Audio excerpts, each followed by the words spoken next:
اعوذ باللہ من الشیطان الرجیم، بہت باریک ہے،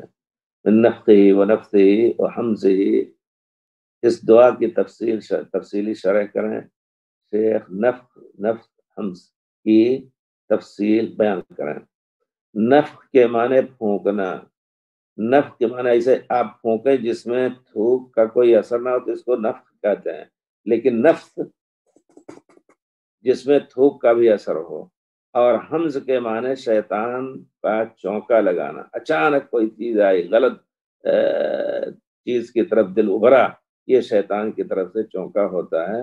شیطان گویا یہ لمز اور حمز کرتا ہے یعنی گویا چونکا لگاتا ہے۔ اور لمز جو ہے وہ آنکھ کے اشارے سے کسی کے اوپر عیب ظاہر کرنا، ہم ویل لکل ہمزۃ لمزہ، حمز کے معنی بھی عیب بیان کرنا ہے۔ گویا شیطان کے تمام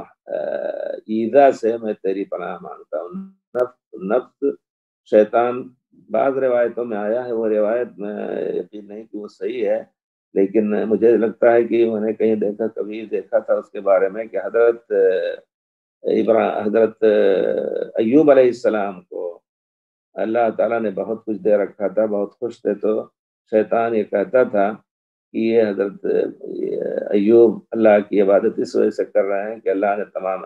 نعمتیں ان کو دے رکھی ہیں، صحت، اولاد اور اسی طرح مال و اموال، تو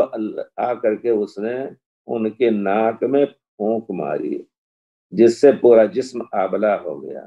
یہ اس طرح کی روایت آتی ہے۔ تو شیطان کے پھونکنے سے یقیناً اللہ اکبر، آپ جانتے ہیں کہ کتنے لوگ مبتلا ہیں جو رقیہ کے محتاج ہوتے ہیں، حالانکہ صبح شام خود اپنا رقیہ کرتے رہیں، لیکن بعض حالات میں لوگ بہت ہی بیچارے مجبور، لوگوں کے سامنے ہی کوئی چیز گر رہی ہے، آواز آ رہی ہے، ٹھونکا جا رہا ہے اور کچھ ہے، لیکن وہ نہیں سمجھتے کہ کیوں ہو رہا ہے، کون سا ہے۔ تو یہ چیز ہے، حقیقت یہ ہے۔ تو شیطان، جیسے کہ پیارے رسول نے فرمایا، اللہ نے اس کو جب اتنی طاقت دی ہے کہ آدمی کے رگ و پے میں گھس سکے، اس کے رگ سے دوڑ سکے خون کے راستے سے، تو اس طرح پھونک کر کے زہریلا پھونک اور گندی پھونک آدمی کے جسم میں ڈال کر کے بیماری لا سکتا ہے۔ کہتے ہیں کینسر وغیرہ کی بیماری بھی شیطان کے اثر سے ہوتی ہے۔ جو بھی ہو، بہرحال شیطان کو اللہ نے اتنا دخل دیا ہے، اس وجہ سے پیارے رسول صلی اللہ، یہ ہماری آزمائش کے لیے، اسی وجہ سے پیارے رسول اٹھتے بیٹھتے، حالانکہ اللہ نے آپ کو معصوم رکھا تھا، شیطان آپ کا مسلمان ہو گیا تھا، یا اللہ تعالیٰ نے آپ کو اس کے شر سے سالم اور محفوظ رکھا تھا، اس کے باوجود آپ باتھ روم جاتے تھے، چلتے پھرتے گھر داخل ہوئے، اعوذ باللہ السمیع العلیم من الشیطان الرجیم قرآن پڑھتے ہوئے، تو ہمیں چاہیے کہ ہم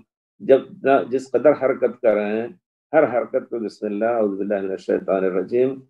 ایک آدمی، ایک بزرگ نے ابھی سن رہا تھا، ایک یوٹیوب میں کسی نے بھیجا، تو ان کی عمر 120 سال کی تھی اور چلتے پھرتے تھے ماشاءاللہ، ہلکا پھلکا جسم۔ تو کہتے، لوگوں نے پوچھا یہ راز کیا ہے؟ کہا دیکھو،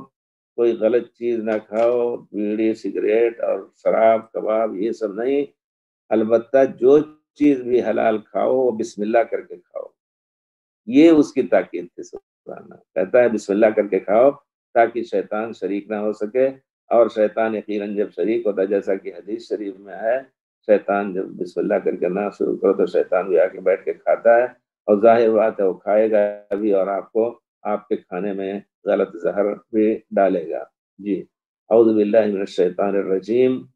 جس کو اللہ تعالیٰ نے لعنت جس پر بھیجی ہے، اس کے نفخ سے، اس کے پھونکنے سے، یا اس کے تھوک والے پھونک سے، نفخ اسی کو کہتے ہیں کہ ایسی اس طرح پھونکے کہ جس سے تھوڑا سا تھوک نکلے۔ اسی وجہ سے رقیہ پہ کہتے ہیں کہ کسی کو رقیہ کرے تو نفس ہو کہ کچھ تھوک کا اثر اس کے چہرے پر پڑے، اس کے جسم میں پڑے، جس سے شیطان جو ہے وہ تکلیف محسوس کرتا ہے۔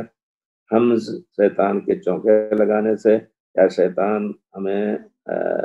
کسی طرح کی بھی تکلیف پہنچائے